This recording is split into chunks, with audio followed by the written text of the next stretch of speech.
Hi, JD here, and we have just had a coffee, haven't we, Gal?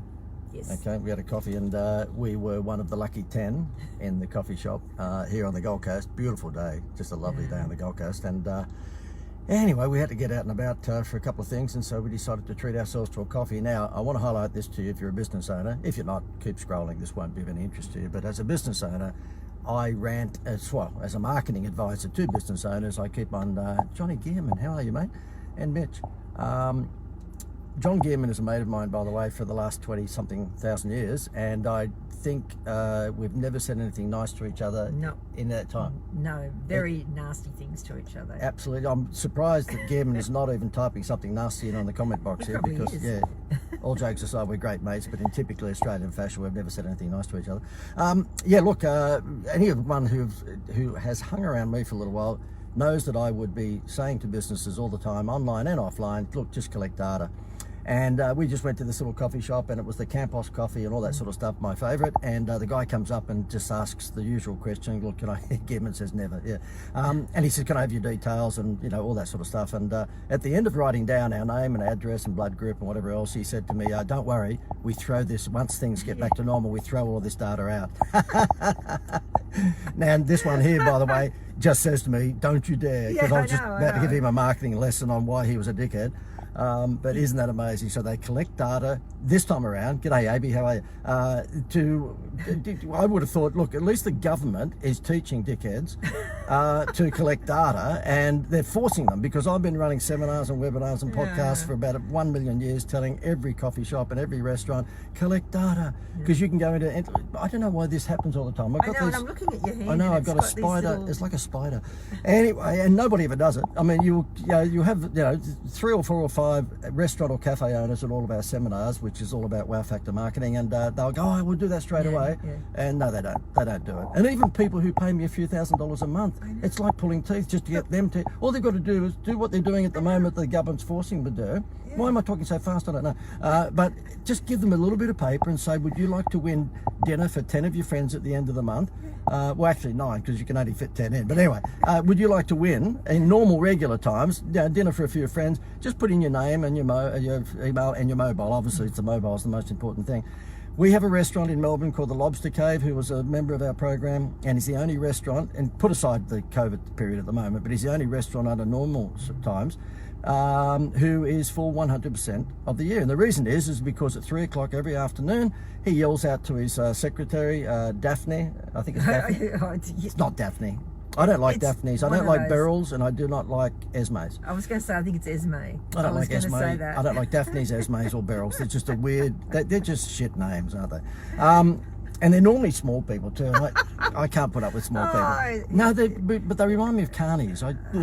Anyway, so the thing is that, he just sends out a text message at 3 o'clock. He says to the secretary, how many seats of our 180, now this is normal times, of course, do we have full tonight for Wednesday night? And she'll say, oh, she'll look at a tablet and she'll go, look, 95. And you go, oh, well, we've got to fill another 85 seats or whatever it is, 80 seats. Send out one of JD's, that's me, text messages. And one of them might be, look, come into the restaurant tonight. It's for the first, X number of people. It's only going to be available in the next 10 or 15 minutes. And we will give you a lobster tail meal for 2 for $68, right? And she walks in 10 minutes later and says, we're booked out. And that's because he has been collecting data, which of course I preached to him in the beginning. He was spending $500,000 on all sorts of rubbish advertising on the newspaper in Melbourne and radio stations and all of this stuff that was celebrities, just... he had Sam Newman doing his ads. I said, mate, look, I can save you $500,000 straight away. Just incentivise your staff with 50 cents per name and address. He went, what? Bill Ferg, his name is. He's a good mate these days. And he said to me, what do you mean? I said, well, just give the staff 50 cents if they hand out a little name and address entry form to win dinner for 10 of their friends at the end of the month. And they stand there with the pen and pencil and wait for these people to fill it in. And that's what he did. Guess how many people he has on his database right now? This is some years later, 92,000. In fact, Gail, 92,000. No, it's 92,714 people. Okay. I keep up with my clients. I pretend to care. I pretend to care. That's right, I do care. Yeah, okay. The other thing that you should be thinking about at the moment, and alert, by the way, sell coming here. And because please do not be one of those trolls that gets on after I do one of these things. You go, I know what you're doing this Facebook Live, JD. Well, they don't call me JD. They do dickhead because you're just trying to make money. Yeah. You are smart, aren't you? And all these trolls always look like Santa Claus on a motorbike. Santa Claus on a motorbike, yeah. Anyway, and when you look up their Facebook page, they're always car freaks. Yeah. They're always into... And tattooy things and everything. Well, I don't have anything against tattoos. It's just that they, yeah. Oh, here I'm talking like this and Gearman's on. Gearman's mad on cars himself, yeah. But he's mad on them because he makes money out of them. You need a wow factor, okay? Aside from the fact that you should be collecting data, but you need a wow factor, what I call a Happy Meal toy. And if your old audience is adults, then of course it's a Happy Meal toy for adults. And we've got it for you. If you like to click the button above or below me here, you'll go to a page which will explain to you how you can give away a free holiday to lots of destinations in Australia. We're talking Cairns, we're talking Gold Coast, Brisbane, Melbourne, Sydney, Perth, all those sorts of places. And it's a 5-day holiday for a family, and it's only going to set you back $97.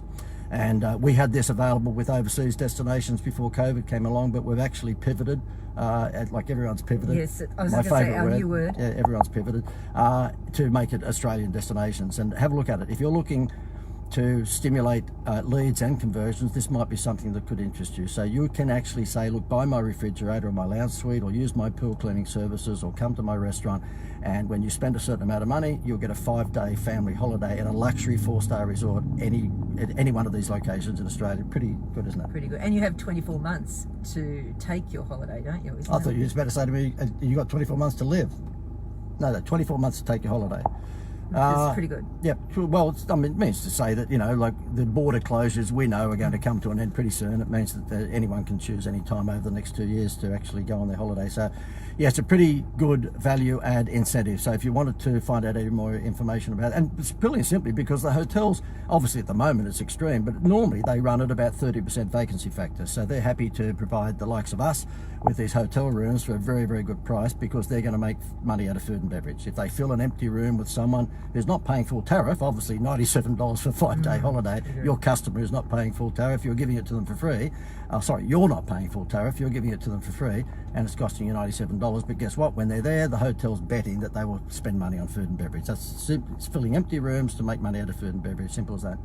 I'm out of here. Yep. Okay, so therefore, please, if you own a restaurant or cafe, or any business for that matter, you know, particularly the offline bricks and mortar, just collect data, because in times like we've just been through now, imagine what you can do if you could send a text message out to all of your people who were, you know, locked up at home for 2 months. Okay, all the best, guys. See you later.